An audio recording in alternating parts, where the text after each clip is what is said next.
Hello friends, അപ്പോൾ നമ്മൾ ഇന്നുള്ളത് വെള്ളയണിക്കൽ പാറയിലാണ് കേട്ടോ.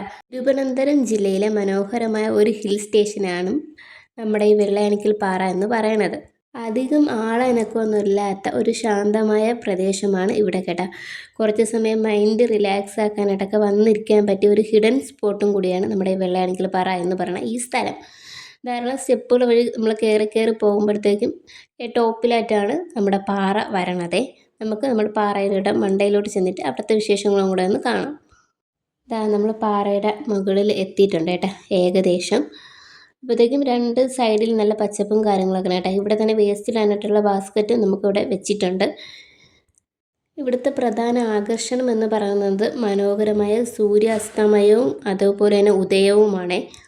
ഏത് സമയവും നമുക്കിവിടെ വന്ന് കാണാൻ പറ്റിയ നല്ലൊരു സ്പോട്ടും കൂടിയാണ്. ഏറ്റവും കൂടുതലും നമുക്ക് വന്ന് കാണാൻ പറ്റുന്നതും എൻജോയ് ചെയ്യാൻ പറ്റുന്ന സമയം എന്ന് പറയുമ്പോഴത്തേക്കും രാവിലെയും വൈകിട്ടുമാണ്. അത് നമുക്കൊരു 4 മണി മുതൽ 6 മണി വരെ വന്നിരിക്കുമ്പോഴത്തേക്കും നല്ല ബ്യൂട്ടിഫുൾ ആയിട്ടുള്ള കാഴ്ചകളൊക്കെ നമുക്ക് കാണാനായിട്ട് പറ്റും.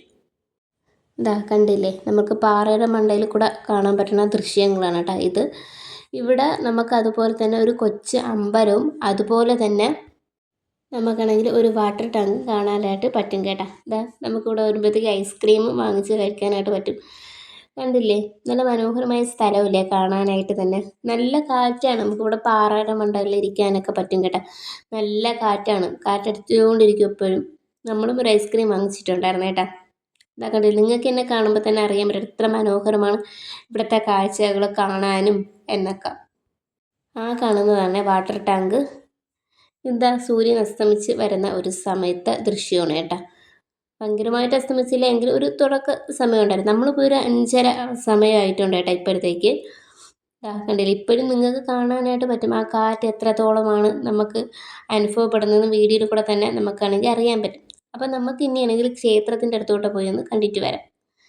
ഇതാണ് ഇവിടുത്തെ ക്ഷേത്രം. ഒരു കൊച്ചു ക്ഷേത്രമാണ് കേട്ടോ.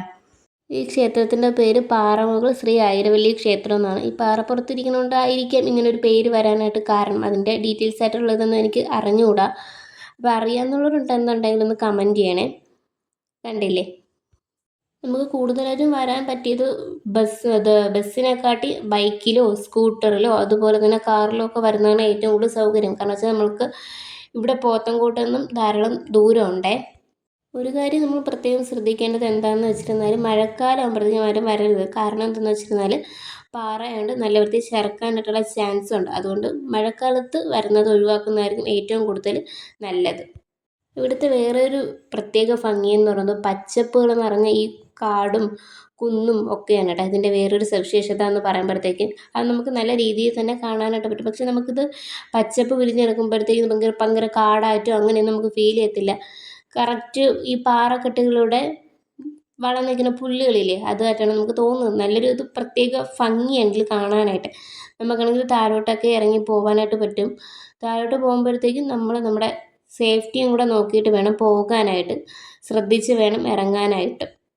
ഇതിൻ്റെ ലൊക്കേഷൻ എന്ന് പറയുന്നത് ശ്രീകാര്യം വഴി പോത്തൻകോട് വരിക. പോത്തൻകോട് നിന്ന് മംഗലാപുരം റൂട്ട് വന്നിട്ട് മാണിക്കൽ വഴി ഇവിടെ എത്തിച്ചേരാം. സംശയമുള്ളവർക്ക് അവിടെ ചോദിക്കാം.